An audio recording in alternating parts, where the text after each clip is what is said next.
Selamat datang di Podcast Dreaming. Let's dreaming and make it happen. Gimana nih kabar kalian? Dari episode pertama kemarin, kalian udah nentuin mimpi untuk diraih belum? Udah punya to-do list yang harus dilakuin kah? Semoga udah semua ya. Nah, di episode kedua ini kita akan ngobrol tentang sesuatu yang punya pengaruh dengan gaya hidup kalian dan tentunya akan berdampak sama mimpi kalian. Ada yang tahu nggak ya?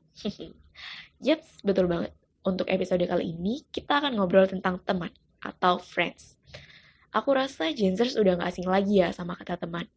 Beberapa dari kalian bisa aja udah punya teman hidup, punya banyak teman untuk berbagi, atau punya teman tapi gak banyak. Atau kalian ngerasa kalau kalian gak punya teman.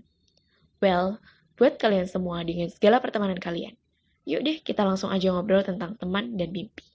Berdasarkan kbbi.web.id, teman berarti kawan, sahabat yang bekerja bersama dan lawan bicara.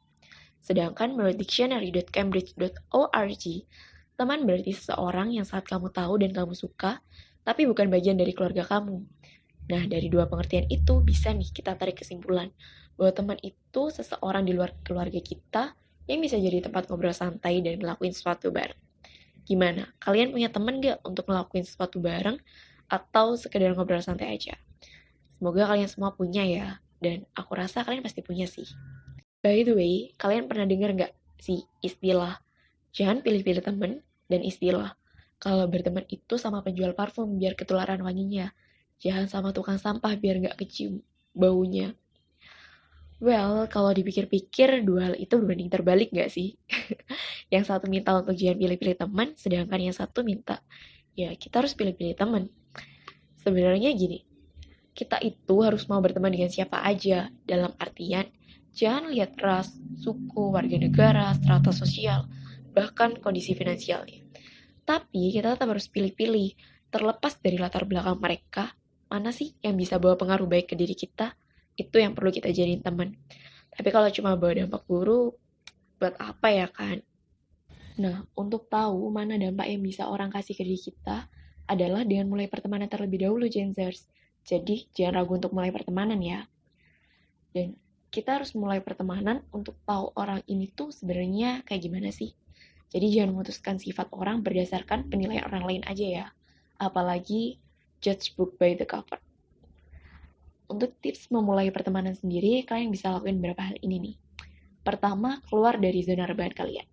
Gimana mau punya temen kalau kerjanya rebahan dan gak ketemu orang baru? Untuk itu, kalian harus masuk ke beberapa tempat. Misalnya, join komunitas. By the way, sekarang udah banyak loh komunitas online.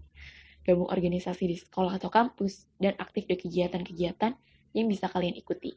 Karena sekarang kegiatan online udah banyak juga ya. Terus yang kedua, memulai pembicaraan.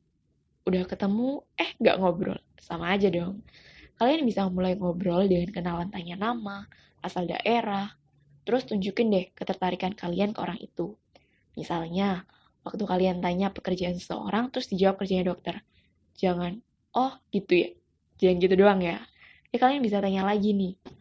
Lagi dokter spesialis kah? Atau sekarang kerjanya di mana kah? Udah berapa tahun kah? Dan banyak pertanyaan lainnya.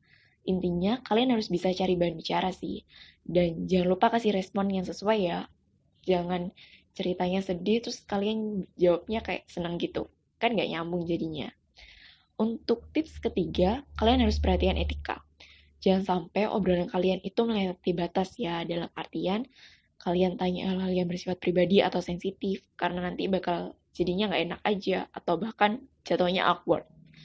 Dan kalian udah bisa mulai pertemanan, tapi kesulitan untuk terus chattingan. Bisa banget tuh, kalian sebulan sekali, atau di waktu khusus, chatanya aja kabar. Sekedar mastiin kalau masih saling kenal. Biar nggak lost kontak aja sih. By the way, kalau kalian mau mempertahankan pertemanan, kalian harus saling memahami ya. Memahami sikap dan kebiasaannya.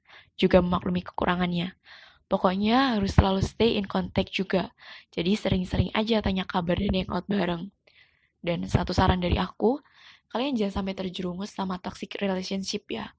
Entah sekedar teman atau pacaran. Karena pertemanan itu akan mempengaruhi pribadi kita. Dan kalau kalian berada di circle yang toksik, itu bisa nyakitin kalian. Mungkin gak secara fisik, tapi mental pasti. Jadi buat pertemanan kalian sesehat mungkin. Wajar kok ada perselisihan, tapi tetap harus diselesaikan baik-baik ya. Jadi Genzers, pertemanan itu penting karena bisa mengolah pribadi kita. Tapi gimana bisa? Tentunya dari hal-hal yang biasa kita obrolin atau lakuin sama mereka. Kalau kalian dengan teman-teman kalian ngelakuin hal yang baik, ngobrolin hal yang baik, sesekali jalan bareng, diskusi santai, jajannya juga yang sehat-sehat aja, pasti kalian akan jadi pribadi yang baik. Seenggaknya kalian bisa refresh pikiran dan mental kalian sama mereka setelah berhari-hari jenuh sama sekolah atau kerjaan. Tapi kalau pertemanan kalian toksik, ngelakuin hal yang kamu gak suka dan terlalu maksa, ngobrolin hal-hal yang gak penting yang cuma bikin kalian stres, pastinya akan berpengaruh sama pribadi kalian juga dong. Bahkan menurut Halodoc, berada dalam toxic relationship bisa menyebabkan tekanan darah tinggi, stres kronis, bahkan mempengaruhi kesehatan jantung. Di luar pengaruh ke fisik kita, juga pastinya berpengaruh ke mental. Misalnya, kalian jadi ngerasa gak ada yang merhatiin, atau bahkan gak berharga lagi. Padahal, Genzers, kalian semua berharga kok. Kalian cuma perlu ada di lingkungan yang tepat untuk bisa merasakan betapa berharganya diri kalian. So, jangan lupa untuk stay healthy ya. Gak cuma fisik, tapi juga psikis. Salah satunya dengan mempertahankan dan memperhatikan relationship kalian. Segitu aja nih dari kita. Semoga bisa menemani waktu luang kalian ya. See you on the next episode. Dreaming. Let's dreaming and make it happen.